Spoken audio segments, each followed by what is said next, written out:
Good evening, this is Houndog Steve coming to you on the 5th of April. And fake news is everywhere. It's on the ground, it's up in the air. And that will be our topic tonight.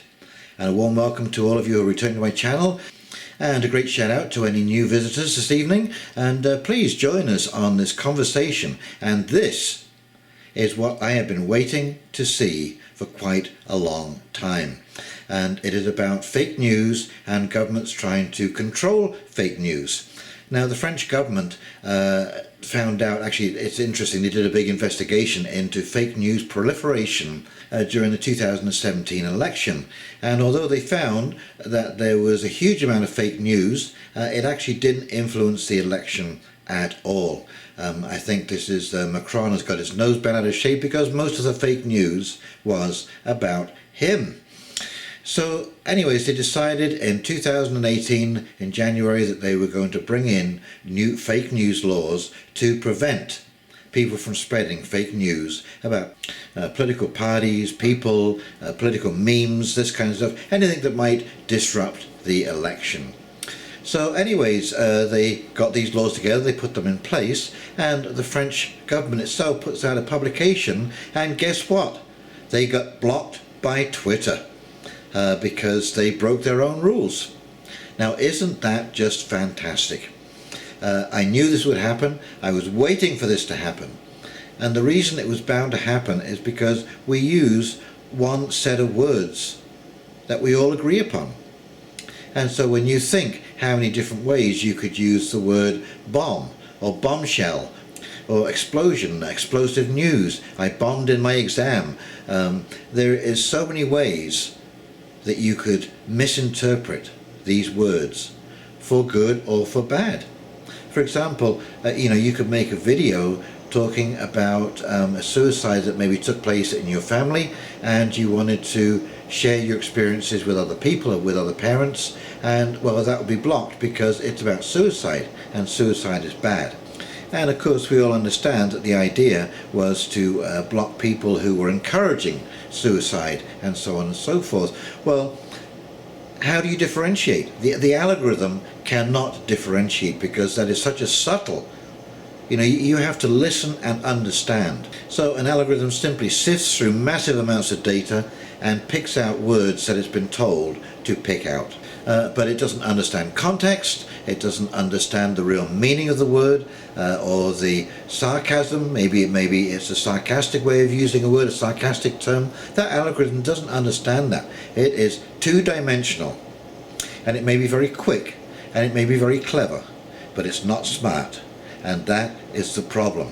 And I wonder why, we're calling this smart technology, because all of the smart technology that I see is actually pretty two-dimensional, pretty dumb, and makes lots of mistakes because it makes a lot of assumptions, and because there is an infinite variety in the life on this planet and the way we behave. You cannot categorize everybody. You can only categorize a certain percentage of people who will fall within those parameters. But what about all those people who fall outside of those parameters?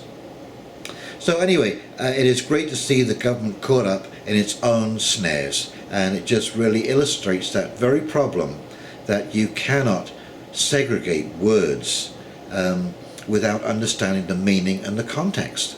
So words in and of themselves might have their own meaning, but there are many inflections that we can add to that. So for example, I could say, oh yeah, right. And you know exactly what I mean, that I don't believe what has been said. But what did I use? Oh yeah, right. And of course there are thousands of examples of this through literature, through comedy especially, because comedy is founded on innuendo, on words having two meanings and getting you to think that the word that they're saying is this particular meaning, and it turns out to be another. And between those two understandings lies the humor. And so all of these algorithms, no matter how smart they get, until you can program in human emotion into an algorithm, it would never be truly successful, and it will always end up blocking as many good people as it does bad. So you might as well just save your time and money and allow things to just disappear. Bad memes disappear. Bad inventions disappear. Anyway, let's take a quick look at this clip and we'll come back and I'll do a quick wrap up. Okie dokie, here we go. And from the BBC News, Twitter blocks French government with its own fake news laws. A social media campaign from the French government has been blocked by Twitter because of the government's own anti-fake news law. Since December, France requires online political campaigns to declare who paid for them and how much was spent. But now Twitter has rejected a government voter registration campaign. The company could not find a solution to obey the letter of the law, officials said, and opted to avoid the potential problem altogether. The Yes I Vote campaign encouraged voters to register for European elections ahead of the deadline. It was operated by the French Government Information Service, which had planned to pay for sponsored tweets, according to news agency AFP. Twitter's refusal to take money from the state to promote the message baffled many in France. One MP, Naima Matoucha, tweeted, "I thought it was an April Fool's."